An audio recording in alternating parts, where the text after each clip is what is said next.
Damn, Spielberg just said, hey guys, I love making big budget summer blockbuster movies, and you know, AI, I had all those great just little miniature lens flares and I whitened the shit out of that movie. Let's bring all of that color schemes in this movie, make it darker, make it a little bit whiter with white lights, whatever, make it super bright with those whites. And let's add Tom Cruise and a really cool story. Minority Report.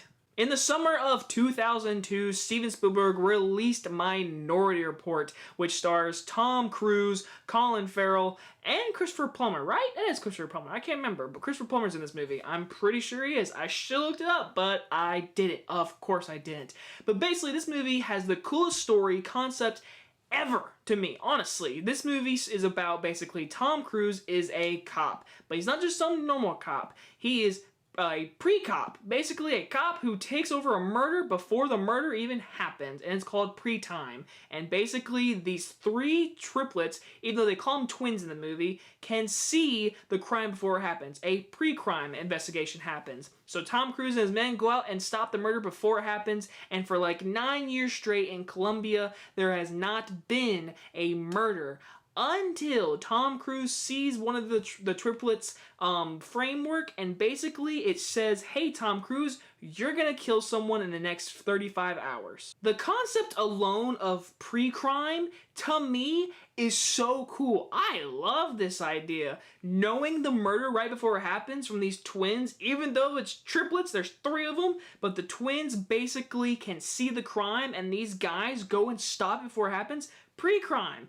I love that idea. That idea honestly could spawn a series. Like, there could be a Minority Report series, and there could be a different thing every week and have more stuff to it. Like, I don't know. I really like this idea. And this movie is so underrated. First things first, Spielberg's direction is once again back to that blockbuster feel after the monstrosity of AI, if you ask me. But this movie brings that Spielberg vibe and brings it very well. Even though, like I did say, the movie is very bright with its whites. It's all over the place. It's very hard to tell sometimes. It's like, wow, these whites in this screen right now are too bright. Like, we are in heaven right now.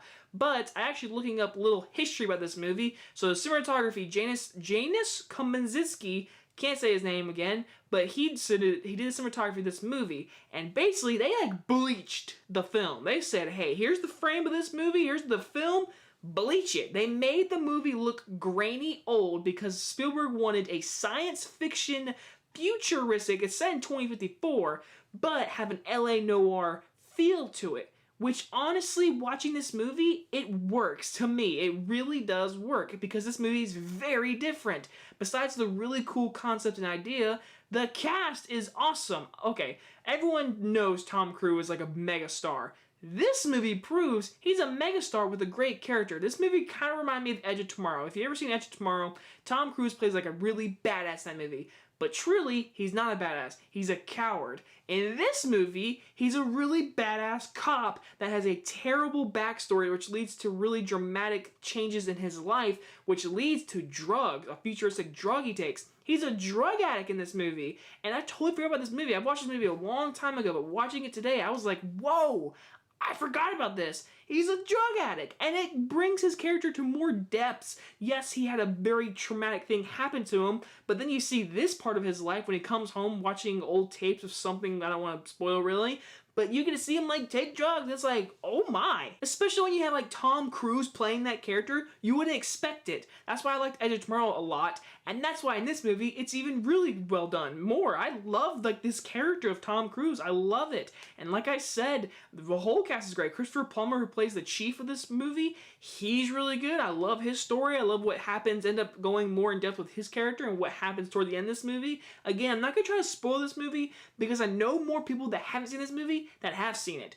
And I need to tell you guys, watch this movie. The concept alone of pre-crime and these pre-cops, it's freaking awesome. And speaking of those cops, Colin Farrell, man, the one thing that I truly just love about his character is he is a dickhead. He is a know-it-all, but the thing is, he's right. Because this whole movie is setting up this thing where after a few days, the state or the city is going to let pre-crime, like this thing has been working for 9 years, they're going to like let this thing continue on, or if it messes up, they're going to cancel it. And so Colin Farrell, this entire time, his character is like, listen, this crap's gonna lose it one day. This thing's not gonna work one day in the future. And the whole movie is setting this thing up, will it or will it not? So he is kind of a dickhead, he's a know-it-all, but he's just doing his job and he's really good at it. He investigates Tom Cruise. He finds out he's a drug addict. He finds out about his past. And then there's this humongous chase that Tom Cruise has murdered this person and we don't know why. The ball said his name and it said the murderer,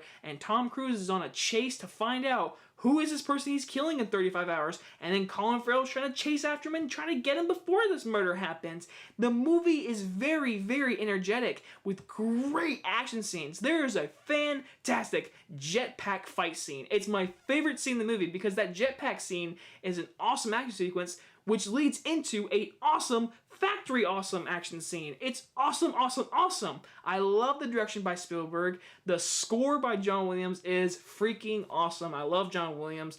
And I just love the vibe of this movie because, again, I love this concept. Pre-crime. Like, I'm telling you, that is such a great original idea. And how this movie's set in 2054, and like Spielberg did a lot of science of like wondering how these technologies is going to advance one day. And heck, in 2002, this stuff is happening in 2020, and the movie is set in 2054, so Spielberg was ahead of the game. It's awesome that way. This movie is so underrated. There's great characters. There's really dark, intense moments, especially the eyes. I will give Minority Report a super duper high A. I did think about giving an A+. Again, it's one of those movies I see every probably 2 years, honestly. And every time I watch it, I find something new, and I love this idea, the story, the directing. It's so intense, the action. Go watch Minority Report if you've not seen it. Definitely a top 3 underrated Spielberg movie, in my opinion. Now, tomorrow, my next review will be Catch Me If You Can. Very, very excited about another underrated movie. Hope you guys enjoy this review, and I'll see you guys tomorrow. Bye-bye, guys.